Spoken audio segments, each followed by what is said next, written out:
തമിഴ്നാട്ടിലെ അതിപുരാതനമായ ഒരു തുറമുഖ നഗരമാണ് മാമല്ലപുരം. പുണ്യപുരാതന ക്ഷേത്രങ്ങളും കരിങ്കൽ ശില്പങ്ങളും കൊണ്ട് നിറഞ്ഞ ഈ സ്ഥലം മഹാബലിപുരം എന്നുകൂടി അറിയപ്പെടുന്നു. ആ കടൽക്കര നഗരത്തിലെ കല്ലിൽ കൊത്തിയ ശില്പവൈഭവത്തിൻ്റെ നിരവധി കാഴ്ചകളിലേക്കാണ് ഈ യാത്ര.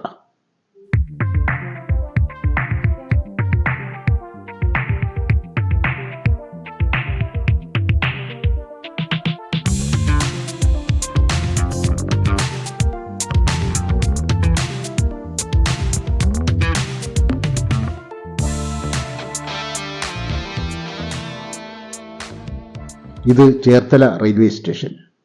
ആലപ്പുഴ ചെന്നൈ സൂപ്പർഫാസ്റ്റ് ട്രെയിനിൽ ചെന്നൈക്ക് പോകുന്നതിനുള്ള കാത്തിരിപ്പിലാണ് ഞങ്ങൾ.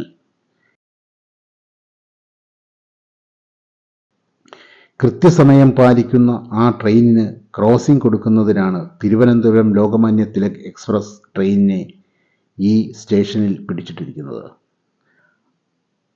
ആലപ്പുഴ വഴിയുള്ള തീരദേശപാത ഇരട്ടിപ്പിക്കൽ പൂർത്തിയാകുന്നതുവരെ യാത്രക്കാർക്ക് ഇങ്ങനെ കുറേ സമയനഷ്ടം നേരിടേണ്ടി വരും.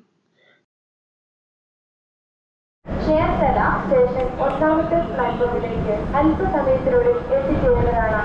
യാത്രിयों कृपया ध्यान दीजिए, गाड़ी नंबर 2264 अलपी से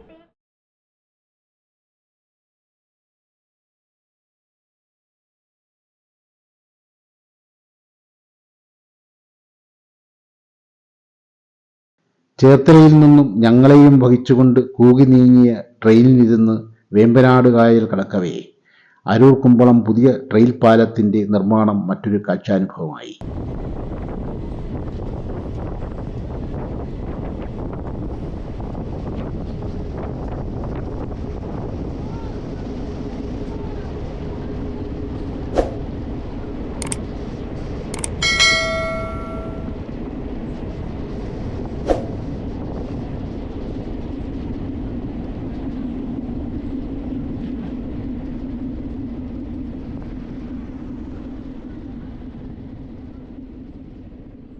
ഇനി പുലർച്ചെ 5:15 ചെന്നൈയിൽ എത്തിച്ചേരൂ. കൃത്യസമയം പാലിച്ച് 736 കിലോമീറ്ററോളം ഓടിക്കിതച്ചെത്തിയ ട്രെയിനിൽ നിന്നും ഞങ്ങൾ ഇറങ്ങി. അടുത്തുള്ള ലോഡ്ജിൽ മുറിയെടുത്ത് കുളിയും മറ്റും നടത്തി ബ്രോഡ്വേ ബസ് സ്റ്റാൻഡിൽ നിന്നും തിരുവാൻമൂറിയിലേക്കുള്ള 109 എന്ന സ്ഥലനാമം സൂചിപ്പിക്കുന്ന ബസ്സിൽ മഹാബലിപുരത്തേക്ക് പുറപ്പെട്ടു.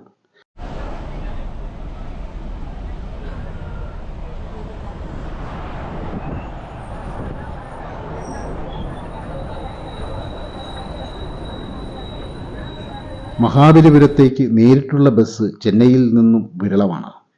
തിരുവാൻമൂറിൽ നിന്നും മഹാബലിപുരത്തേക്ക് ധാരാളം ബസ്സുകളുണ്ടത്രേ. തമിഴ്നാട്ടിലെ അതിപുരാതനമായ ഒരു തുറമുഖ നഗരമാണ് മാമല്ലപുരം. പുണ്യപുരാതന ക്ഷേത്രങ്ങളും കരിങ്കൽ ശില്പങ്ങളും കൊണ്ട് ആരെയും അതിശയിപ്പിക്കുന്നതാണ് മഹാബലിപുരം എന്നുകൂടി അറിയപ്പെടുന്ന ഈ സംരക്ഷിത നഗരം. യുനെസ്കോയുടെ ലോക പൈതൃക സ്മാരകങ്ങളിൽ ഇടം പിടിച്ച മഹാബലിപുരം ദേശീയ പുരാവസ്തു വകുപ്പിൻ്റെ സംരക്ഷിത സ്മാരകങ്ങൾ കൂടിയാണ്. കാഞ്ചീപുരം ജില്ലയിലെ ഈ കടലോര വിസ്മയം കണ്ട് ആസ്വദിക്കുവാനും അറിയുവാനും 40 രൂപയുടെ പ്രവേശന ഫീസ് അനിവാര്യമാണ്. നൂറ്റാണ്ടുകൾ പഴക്കമുള്ള വാസ്തുവിദ്യയുടെ വിസ്മയ സൃഷ്ടികളിലേക്ക് ഇറങ്ങിച്ചെന്നാൽ അതിശയിപ്പിക്കുന്ന കാഴ്ച ഈ കൂറ്റൻ പാറയാണ്.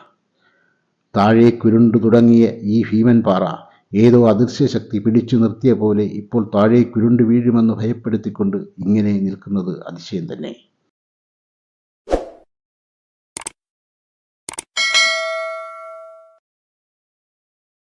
മറ്റൊരിടത്ത് നീളത്തിലുള്ള കൂറ്റൻ ശിലാരൂപങ്ങളെ കുത്തി നിർത്തിയതുപോലെ അതിനിടയിൽ നിന്ന് സഞ്ചാരികൾ ഫോട്ടോ എടുക്കുന്നു. അതിനപ്പുറം ത്രിമൂർത്തി ക്ഷേത്രം, ഒരു പാറ തുരന്ന് നിർമ്മിച്ച ഗുഹാക്ഷേത്ര സമുച്ചയം. ശിവപ്രതിഷ്ഠയുടെ ഇരുവശങ്ങളിലും ബ്രഹ്മാവിൻ്റെയും വിഷ്ണുവിൻ്റെയും ശ്രീകോവിലുകൾ.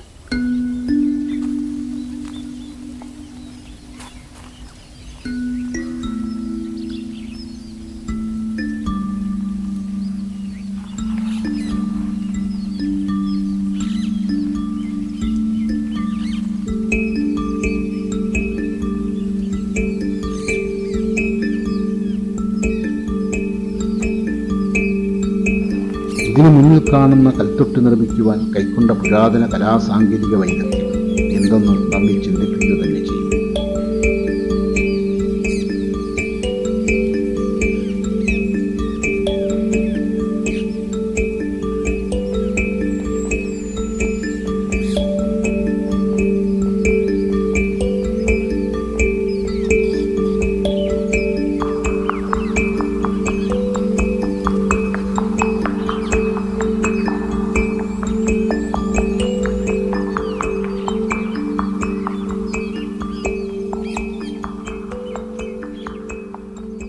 ഗ്രാനൈറ്റ് ശില്പങ്ങൾ കൊണ്ട് നിറഞ്ഞ മാമല്ലപുരം കരിങ്കൽ ഉദ്യാനം കണ്ടു നടക്കവേ സമയം പോകുന്നതറിയില്ല. ഉച്ചവെയിലിന് പോലും സുഖകരമായ ഒരു തണുപ്പ് അനുഭവപ്പെടുന്നത് പോലെ തോന്നും. പ്രദേശവാസികളായ അമ്മമാർ വെള്ളരിച്ചീന്തുകളും മാമ്പഴച്ചീന്തുകളും നിറച്ച പാത്രങ്ങളുമായി കല്ലുപാകിയ നടവഴി ഓരങ്ങളിൽ വിൽപ്പനയ്ക്കിരിക്കുന്നുണ്ട്. തുച്ഛമായ വില നൽകി അതിലൊന്ന് വാങ്ങി രുചിച്ച് നൂറ്റാണ്ടുകൾക്ക് മുമ്പ് നമ്മുടെ പൂർവികർ കരിങ്കല്ലിൽ തീർത്ത കരവിരുത് കണ്ട് ആനന്ദിച്ചും അവരുടെ അധ്വാനക്ഷമതയിൽ അതിശയിച്ചും നടക്കാം.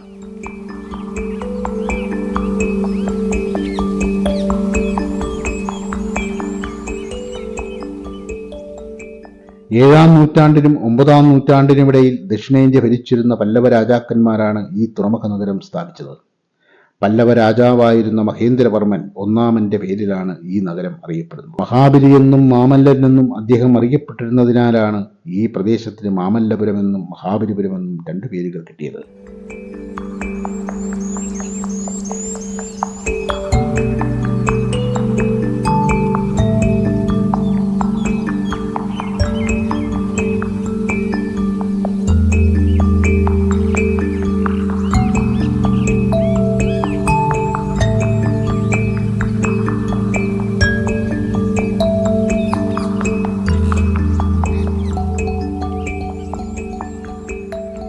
ചരിഞ്ഞ പടുകൂറ്റൻ പാറകൾക്കിടയിലെ നടവഴി നടന്നു ചെല്ലുമ്പോൾ ആകാശത്തിലേക്ക് ഉയർന്നു നിൽക്കുന്ന ഭംഗിയുള്ള ഒരു ലൈറ്റ് ഹൗസ് കാണാം.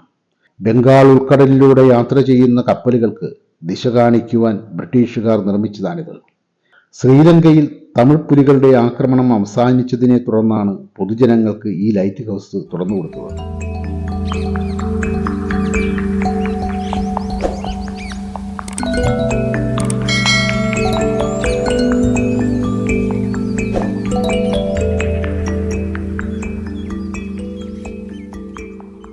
ഏറ്റവും ഒടുവിൽ മഹിഷാസുരമർദ്ദിനി കേവും അതിലെ ശില്പചാരുതകളും കണ്ട് പുറത്തിറങ്ങിയാൽ തിരിഞ്ഞു നടന്ന് ആ ശില്പസമൃദ്ധിക്കിടയിലൂടെ ഒരു വട്ടം കൂടി ചുറ്റി നടക്കാനും പൂർവികർ സ്വായത്തമാക്കിയ ദ്രാവിഡ ശില്പകലയുടെ അപാരത വീണ്ടും ആസ്വദിക്കുവാനും തോന്നിപ്പോകും.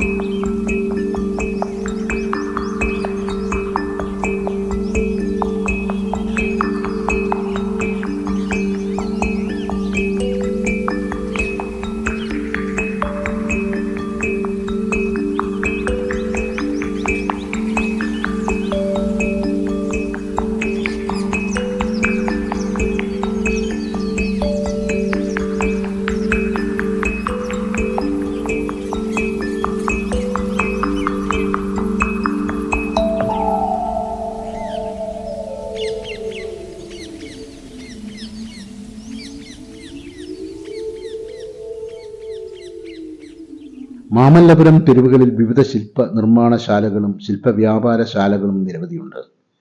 ബുദ്ധന്റെയും യക്ഷഗന്ധർവ കിന്നര നാരിമാരുടെയും ഹൈന്ദവ ദേവീ ദേവന്മാരുടെയുമൊക്കെ സുന്ദര ശില്പങ്ങൾ മാമല്ലപുരത്തെ ശില്പികളുടെ കരവിരുത് പ്രദർശിപ്പിച്ചുകൊണ്ട് തെരുവോരങ്ങളിൽ കാണാം.